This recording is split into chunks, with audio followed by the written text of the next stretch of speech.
Tom Brady was in the Las Vegas Raiders building today, not for a photo, not for a press conference, not to shake hands and smile at cameras and remind everyone that he owns a piece of the franchise. He was inside the facility, standing in the quarterback room, watching every single repetition, every throw, every footwork adjustment, every decision made in real time as a quarterback processes a defense and commits to a release. And that happened on the same afternoon that Kirk dropped a perfect deep ball over the middle to Brock Bowers immediately after throwing an interception. On the same afternoon, the offensive line ran its second consecutive week with the exact same starting five. On the same afternoon, this Raiders offense started feeling less like a group of individuals learning each other's tendencies and more like something with a genuine identity beginning to form underneath it. I'm going to tell you what I actually saw in that facility, and I want you to pay attention because what is building in Las Vegas right now is worth your full focus. 5 OTA practices in. Media access has been limited, 2 open sessions out of the 5, which changes the weight of everything the cameras actually capture. You cannot afford to miss something on a Tuesday and assume Wednesday gives you another look. With 2 windows, those 2 windows carry the entire story. Every rep visible to the outside world matters more than it would in a more open setting. So when I tell you what those sessions showed, understand that what's coming through those limited views is not noise, it's signal. And the signal is stronger than I expected at this point in the calendar. Before I get to the football itself, the attendance picture matters because it sets the context for everything else. Max Crosby was on that field, suited up, present, visible during stretching, standing with his teammates, projecting the energy that a franchise defensive player projects just by showing up. He did not take a single practice repetition, and I want to be completely clear, that is the correct decision. Crosby is one of the most important players on this roster, and voluntary non-padded OTA work in early May is not the place to put unnecessary mileage on a body that needs to be operating at maximum capacity from September through January. The fact that he came in anyway, that he stood there with his team and carried that presence onto the field without subjecting himself to any real physical risk tells you something real about his leadership investment. A locker room notices that, the young players on that roster see it, and they file it away. The best player on the team showed up when he did not have to. That sets a tone that coaching cannot manufacture. Taron Johnson was not on the field, and I am genuinely not worried about it yet. OTAs are voluntary. The conversation that matters for his situation begins on June 9th when mandatory minicamp opens. That is the real marker. Nakobe Dean was also absent. Ian Thomas, the veteran tight end, was not present. And then there is Jermaine McCoy, the rookie, whose situation I want to address with the care it actually deserves, rather than either manufacturing alarm or brushing past something worth tracking. The reports indicate a knee concern being managed deliberately, with the staff operating something like a workload restriction during voluntary spring practices. On the surface, that handling is completely defensible and organizationally responsible. You protect a young player with a physical issue when the stakes of the work are low. The temperature check that actually means something comes when mandatory minicamp arrives and the nature of the participation changes.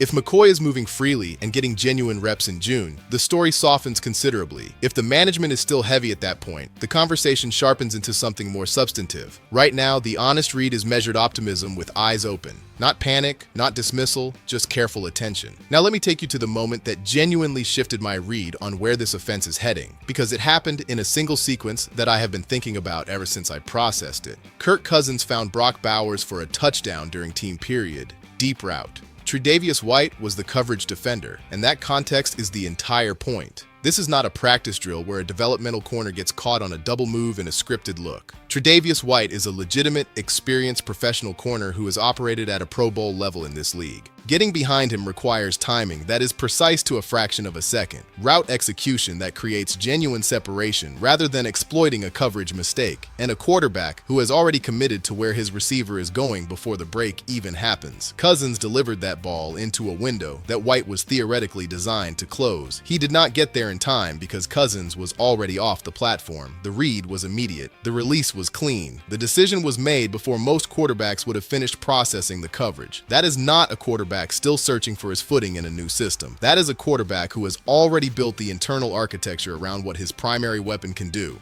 Then came the interception. Jeremy Chinn read a Cousins route during 7-on-7, jumped it cleanly, and came away with the ball. I want to give Chinn every ounce of credit that play deserves, because it was a genuine defensive play. He trusted his preparation, he trusted his read, he committed, and he was right. That happens. Good defenses make good plays. But here's the part I need you to focus on, because the interception itself tells you almost nothing about where this offense actually is. What a quarterback does in the 2 or 3 reps that follow a turnover tells you almost everything. Some quarterbacks, even very good ones with long track records, carry a mistake into the next sequence. You see it in how they process. They get conservative, they find the check down, they take the safe throw and let the moment pass before they try to push the field again. I have watched quarterbacks at the highest level of this sport shrink inside that specific window, and there is no shame in it because that instinct is actually somewhat rational in the moment. Cousins did not shrink. He did not manage. He did not check down to find comfort. The very next meaningful repetition after that interception, Cousins threw deep to Brock Bowers again. Same area of the field, same intent. A beautiful, confident, on-time delivery with no visible adjustment to his approach, no hesitation in his mechanics, no suggestion that the previous play had altered his operating mode in any way. He went right back to his guy with the same precision and the same trust, as if the interception had been deleted from the session entirely. I cannot overstate how much that reveals about his current mental state in this offense. The willingness to go back to the same window, with the same conviction, immediately after a defensive win, is the psychological fingerprint of a quarterback who has found his anchor. He knows who his guy is, he knows what that connection can produce, and he trusts it beyond the turbulence of a single bad play. In a voluntary May practice with no standings affected and no game clock running, that kind of reset tells you more about readiness than 100 clean reps in an uncontested drill. Cousins also connected with Trey Tucker on a deep go route down the right sideline during team period and reportedly got genuinely fired up afterward, animated, energized, feeding off what his receivers are giving him in a way that created visible momentum on that practice field. That detail matters more than it might sound on the surface. The emotional investment a quarterback brings to a non-padded OTA session in late May is a direct signal about his engagement level with what is being constructed. When a quarterback is genuinely lit up by his playmakers in a low-stakes environment, the energy circulates. Receivers run harder because the quarterback is operating at a higher frequency.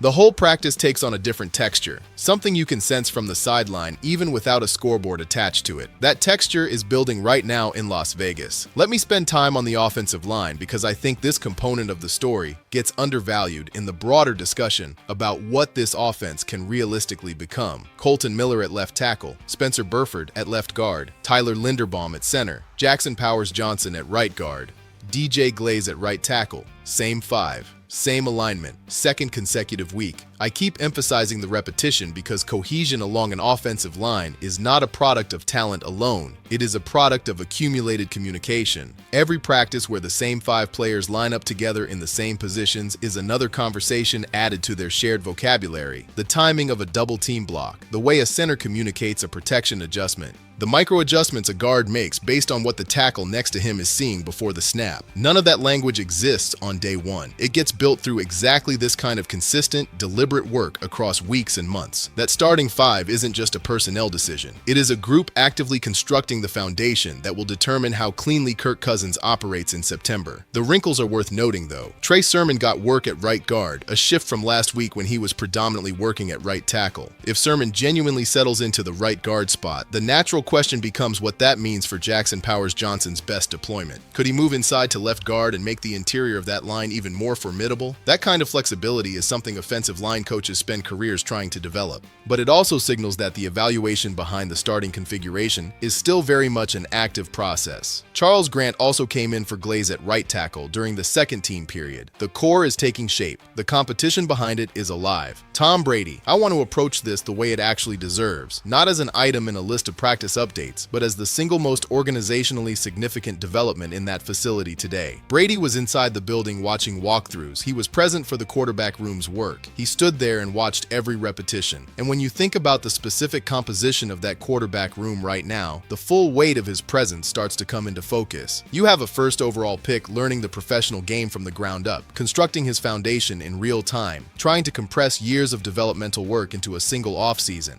You have Kirk Cousins, over a decade of starting experience behind him, one of the most consistently productive passers his generation produced. You have Aiden O'Connell, who knows this organization from the inside and carries a specific institutional knowledge that has value in that room. And standing there watching all of it, available to all of it, is the quarterback who won 7 Super Bowls, the man whose career produced outcomes at the position that no serious analyst disputes. The specific language the offensive coordinator used to describe Brady's availability is the detail I keep returning to, not a formal resource you schedule time with through an assistant, not a ceremonial presence who makes an appearance on designated days, someone you can call in the moment, someone you catch in the building during the natural flow of a workday and pull knowledge from in real time.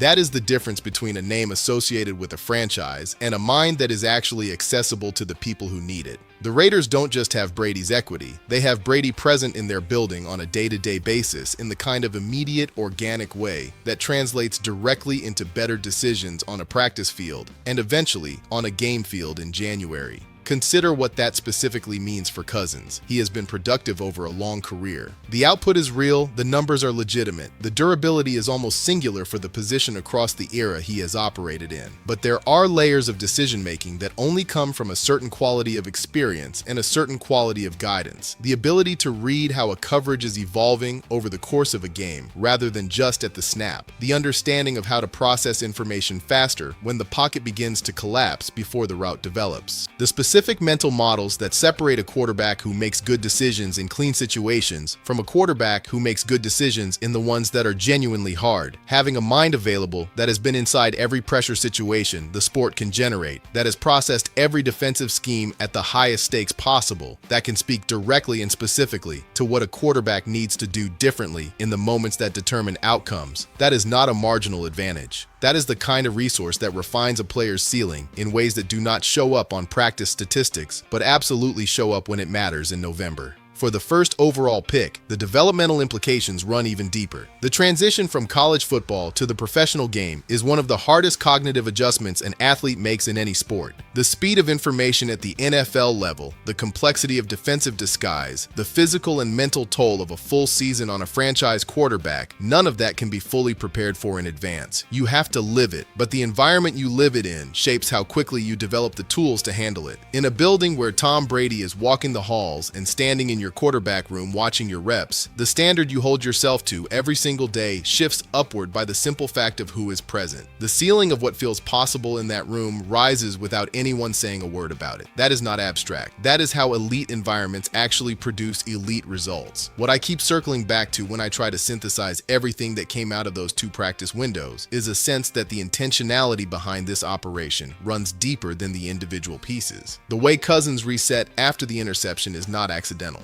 The offensive line running the same configuration for 2 consecutive weeks is not arbitrary. The deliberate handling of McCoy is not reactive. Brady being physically present in that building is not ceremonial. Every component of what is happening in that facility right now feels like it belongs to a design. There is a plan being executed, and the early evidence of that plan, assembled from limited access over 5 OTA sessions, is pointing somewhere genuinely compelling. 10 more practices before the full offseason attention shifts to training camp. 10 more sessions where Cousins and Bowers add another layer to a connection that already looks ahead of the typical early offseason schedule. 10 more practices where that offensive line deepens the shared vocabulary that will protect their quarterback when the games actually matter. 10 more opportunities for Brady to stand in that quarterback room and let his presence alone raise the standard of what everyone in it holds themselves to. Every repetition accumulates. Every connection between those skill players deepens. Every day that building operates at this level of intentionality is another brick in the foundation that will determine what this team becomes. I do not make championship predictions from a May OTA report. That is not how serious football analysis works. But I do walk away from what the last 2 weeks revealed, carrying a fundamentally different sense of this offense's potential than I had going in. The indicators are not hidden. They are right there on the field. In the throws Cousins is making, in the line that keeps showing up together, in the tight end who keeps winning when the ball comes his way, in the 7-time champion standing quietly in the background watching all of it come together. Something real is building in Las Vegas. I intend to watch every step of where it goes.